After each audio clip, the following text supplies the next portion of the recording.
இன்றே டவுன்லோட் செய்து உங்கள் ஃபேவரட் ஷோக்களை என்ஜாய் பண்ணுங்க.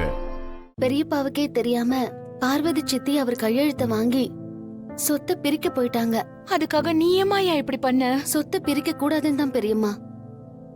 பெரியப்பா கோர்ட்ல என்ன அடாப்ட் பண்ணதை கேன்சல் பண்ண ஃபைல் பண்ணிட்டாரு. அதனால எனக்கு ப்ராப்பர்ட்டி மேல ரைட்ஸ் இல்ல. சொத்தை பிரிக்கிறதுக்கு என் சைன் தேவைப்படாதுன்னு சொல்லிட்டாங்க.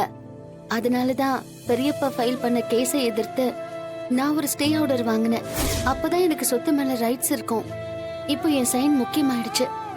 அதனாலதான் இப்படி பண்ண பெரியம்மா. நீ இந்த குடும்பத்துக்காக இன்னும் எவ்வளவு தியாகம் தான் பண்ணுவ மாயா? சொத்தை பிரிக்க விடாம பண்ணிட்டேன்னு சந்தோஷப்படுறதா இல்ல அவர்கிட்ட இருந்து இன்னும் நீ விலகி விலகி போறேன்னு வருத்தப்படுறதான்னு எனக்கு ஒன்னும் புரியல. குடும்பம் பிரியலையேன்னு சந்தோஷம் மட்டும் படுங்க.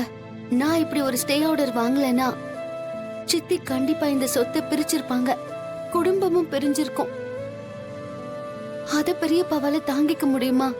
நீ சொல்ற எல்லாமே எனக்கு புரியும். ஆனா நீ அவருக்கு எதிரா இப்படி பண்ணிட்டேன்னு அவருக்கு இன்னும் உன் மேல கோபம் அதிகமாடும்ல.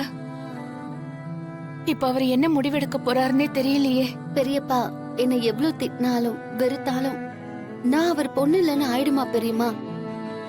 நான் என்னைக்குமே அவருடைய பொண்ணுதான். அதை யாராலையும் மாத்த முடியாது. எனக்கு கெட்ட பேர் வர்றத பத்தி நீங்க கவலைப்படாதீங்க. இந்த குடும்பம் ஒன்னா இருக்கணுங்கிறதுக்காக நான் எந்த எல்லைக்கு வேணும்னாலும் போவேன்.